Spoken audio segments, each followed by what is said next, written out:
Hello everybody. Assam की मिट्टी हमेशा से वीर योद्धाओं से भरी रही है, पर क्या आपको पता है जब पूरा भारत 1857 में ब्रिटिश राज के खिलाफ खड़ा हुआ था, तब असम में भी एक ज़बरदस्त अपराइजिंग शुरू हो गया था।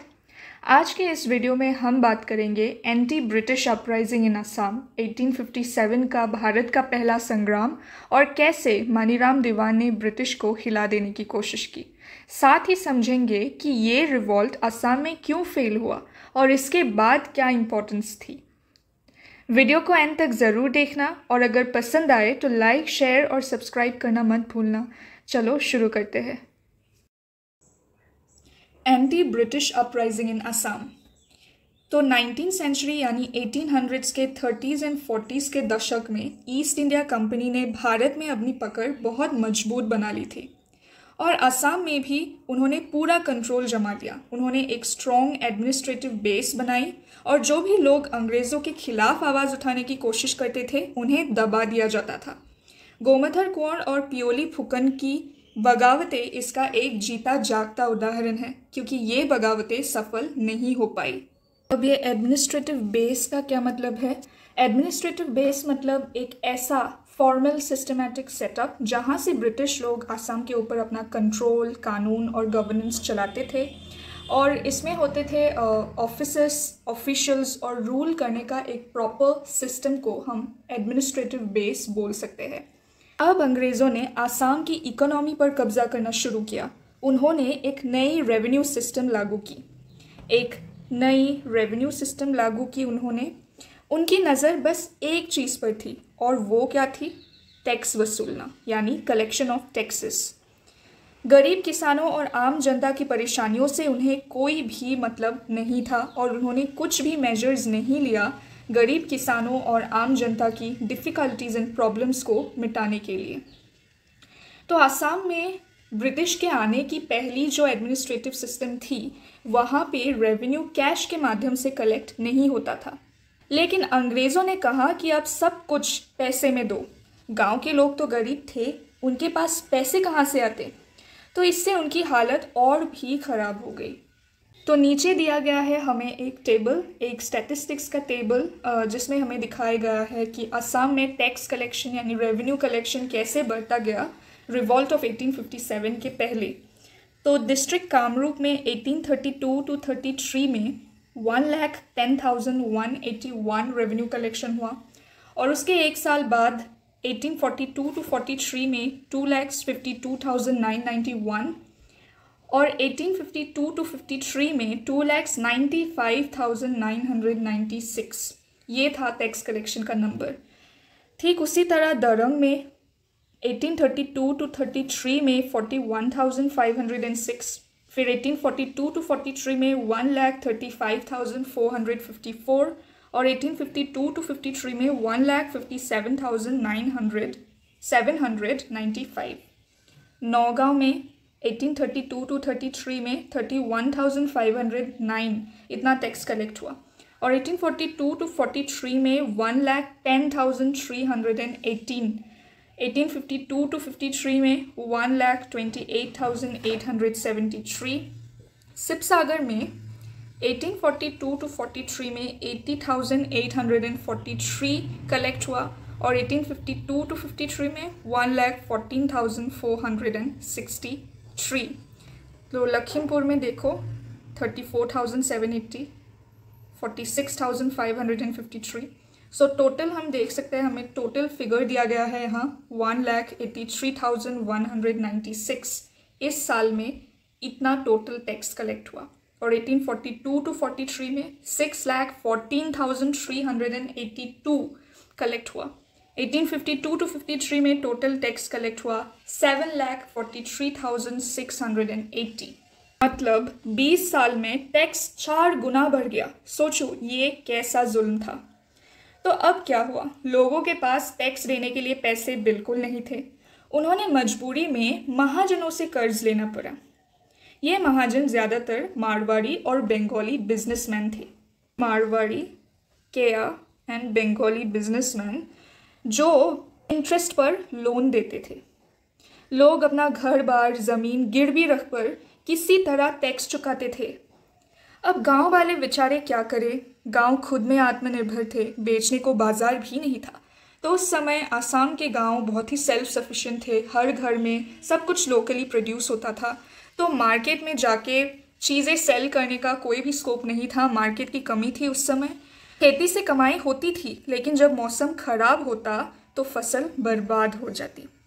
और सरकार ने किसानों की मदद के लिए कुछ भी नहीं किया। लगातार फेमाइन पड़ता था, लोग भूख से मर जाते थे।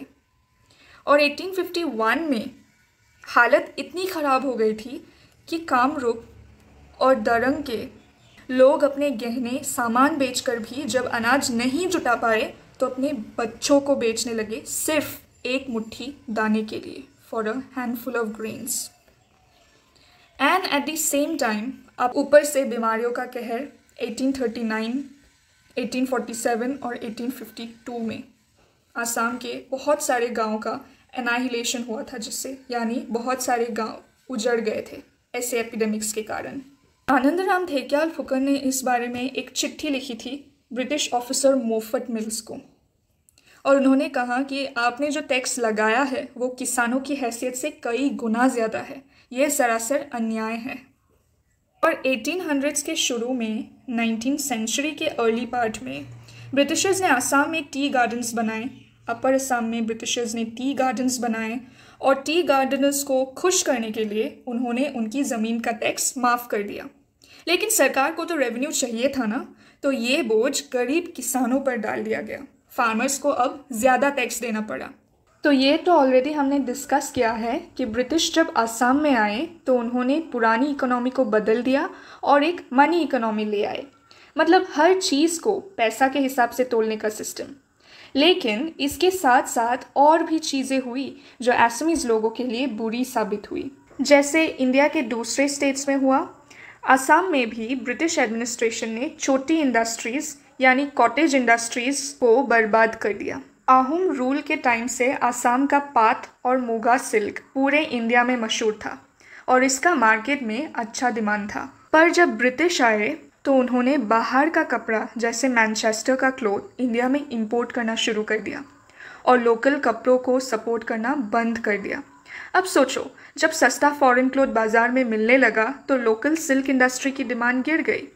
इससे जो लोग घर घर में या छोटी यूनिट्स में काम करते थे उनका काम छिन गया, इनकम ख़त्म हो गई, और इसका एक बहुत ही नेगेटिव इम्पैक्ट पड़ा कॉटेज इंडस्ट्री के साथ जुड़े लोगों के ऊपर। अब अगर एरिस्टोक्रेटिक क्लास और आम लोगों की हालत देखी जाए तो वो भी कुछ खास अच्छी नहीं थी। आहूम रूल के कुछ बड़े लोगों ने यानी आहूम फ्यूडल क्लास ने ब्रिटिश एडमिनिस्ट्रेशन के साथ समझौता करने की कोशिश की थी ताकि उन्हें नई सरकार में भी जगह मिल सके। पर प्रॉब्लम ये थी कि ब्रिटिशों को मॉडर्न एजुकेशन वाले लोग चाहिए थे जो इंग्लिश जानते हो, मॉडर्न सरकारी काम समझते हो।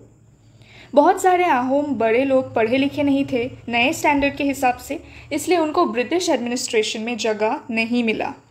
ब्रिटिशों को तो एडुकेटेड क्लर्क्स और ऑफिसर्स चाहिए थे, तो उन्होंने बंगाल से बंगाली एडुकेटेड बाबूस को बुलाया और असम में सरकारी नौकरी दे दी।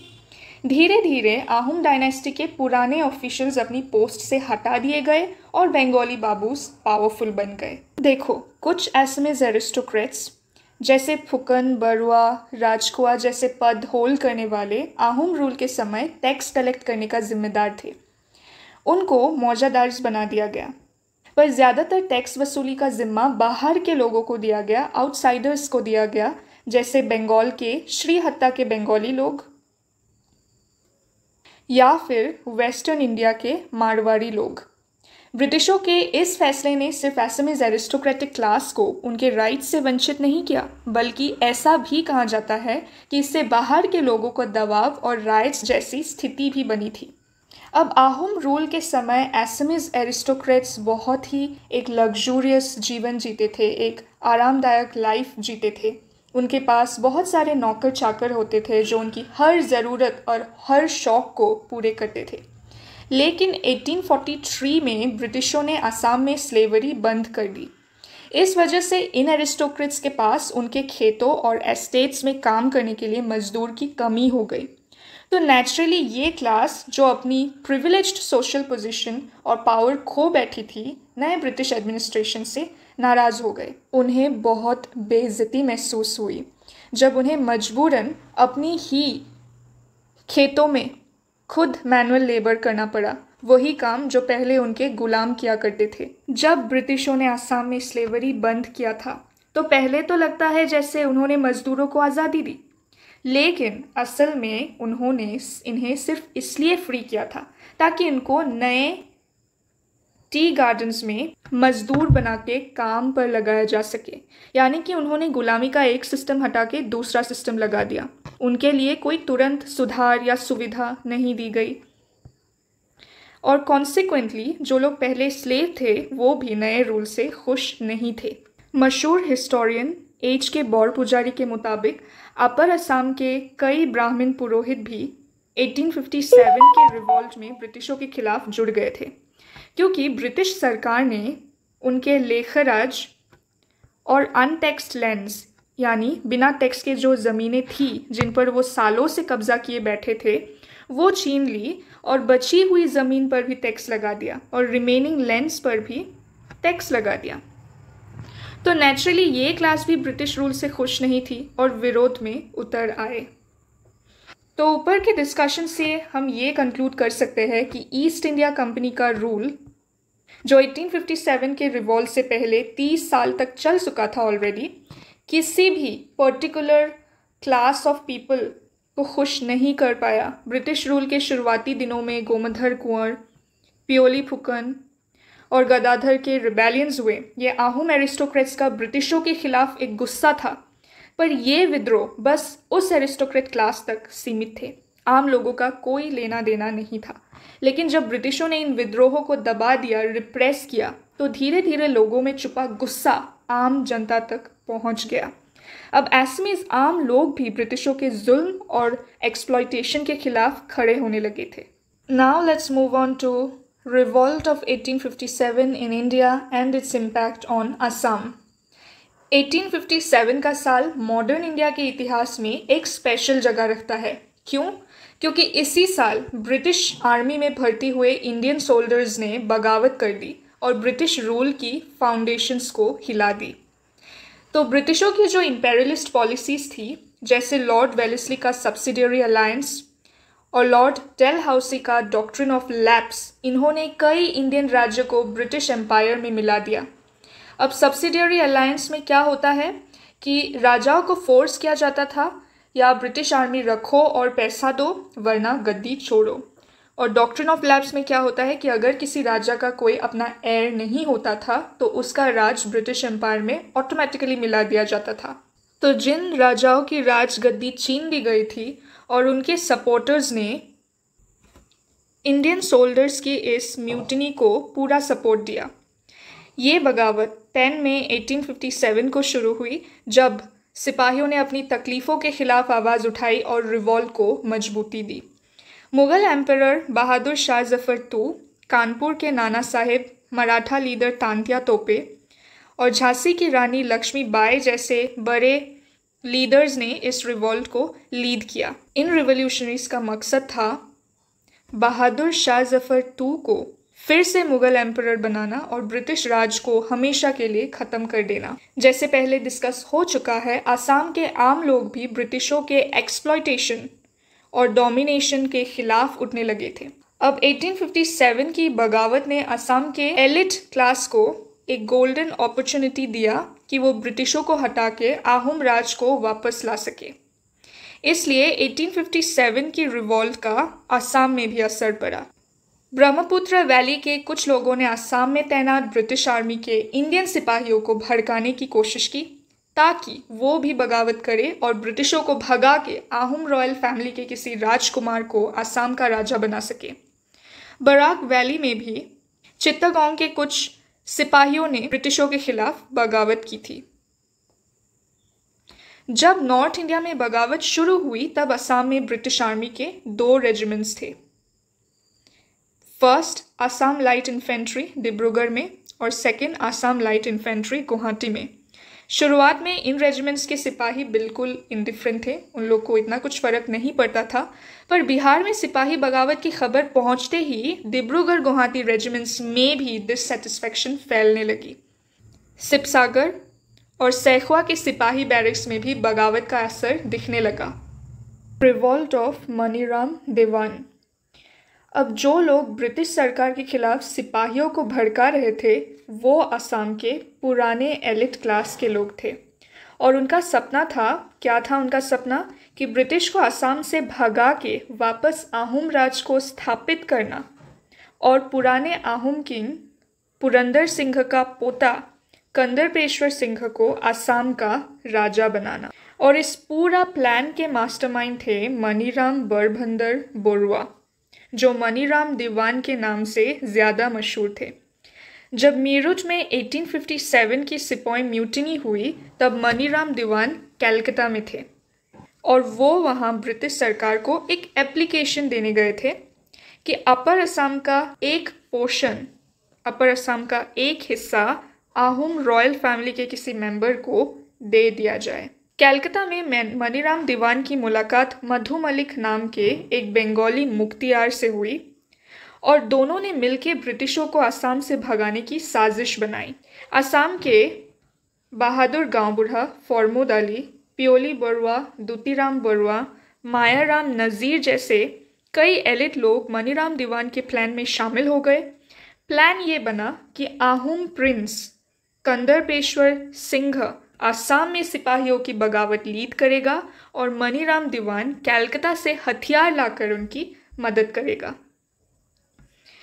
फिर क्या होता है, ब्रिटिश सरकार को अगस्त 1857 के बीच में ही इस साजिश की खबर लग गई।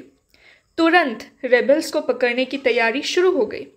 चीफ कमिश्नर जेनकिंस ने समस्या की गंभीरता समझ के ब्रिटिश सरकार से ट्रेन्ड यूरोपियन सोल्जर्स मंगवाए। सितंबर 1857 के फर्स्ट पार्ट में प्रिंसिपल असिस्टेंट कैप्टन हॉलरॉयड ने मनीराम दीवान के लिखे कुछ लेटर्स पकड़ लिए जिनमें ब्रिटिश सरकार के खिलाफ साजिश की बातें साफ लिखी थी।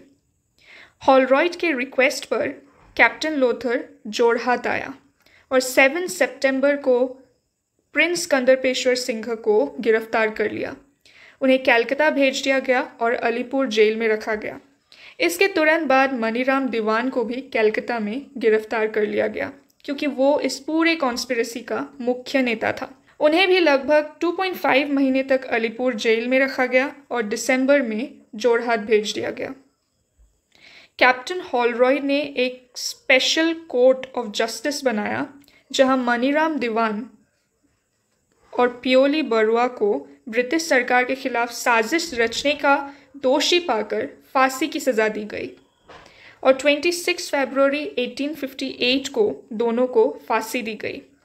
मधु मलिक, कमला बरुआ, दूतीराम बरुआ, मायाराम नज़ीर को भी जिंदगी भर के लिए जेल भेजा गया। They were given a sentence of imprisonment for life. Bahadur Gaon Burha और शेख फॉर्मोद अली को अंडमान जेल भेजा गया और उनकी संपत्ति, उनकी प्रॉपर्टीज़ कॉन्फिस्केट कर लिया गया। जितने भी सिपाही इस बगावत में शामिल थे उन्हें भी सज़ा मिली। जैसे डिब्रूगढ़ रेजिमेंट के कुछ सिपाहियों को ज़िंदगी भर के लिए जेल भेजा गया और गोलाघाट के कुछ सिपाहियों को नौकरी से निकाल दिया गया।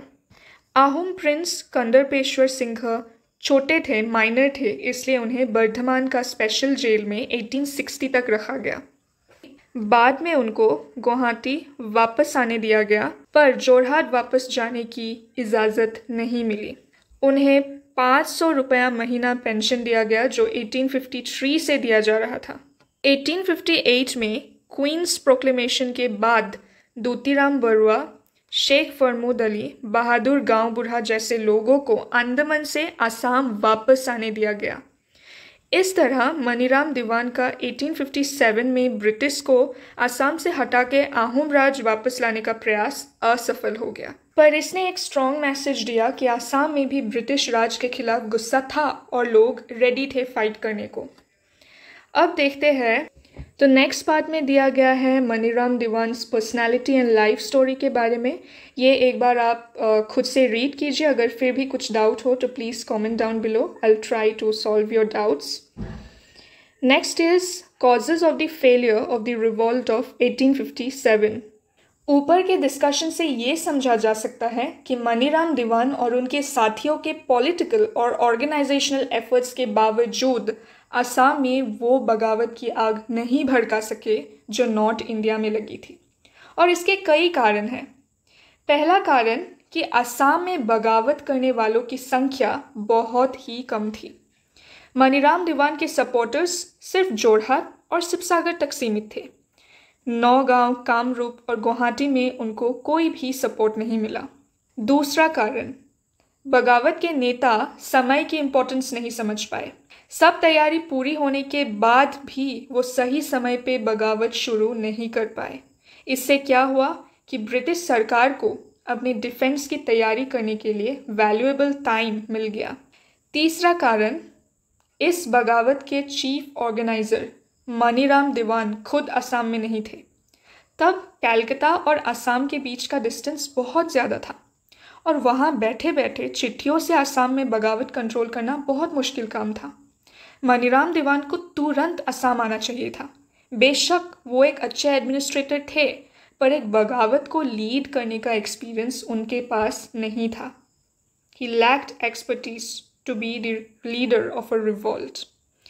मनीराम दीवान एक उदाहरण बन गए कि क्या होता है जब लीडर अपने ऑपोजिशन की ताकत को अंडर एस्टिमेट कर देता है और इनकी इंटेलिजेंस को समझने में फेल हो जाता है। चौथा कारण क्या है? मनीराम दीवान और उनके एसोसिएट्स हर सेक्शन को रिवॉल्ट में शामिल नहीं कर पाए। नौगांव और गुवाहाटी के जो नए एसएमएस मिडिल क्लास थे, वो लोग बगावत में कोई दिलचस्पी नहीं रखते थे।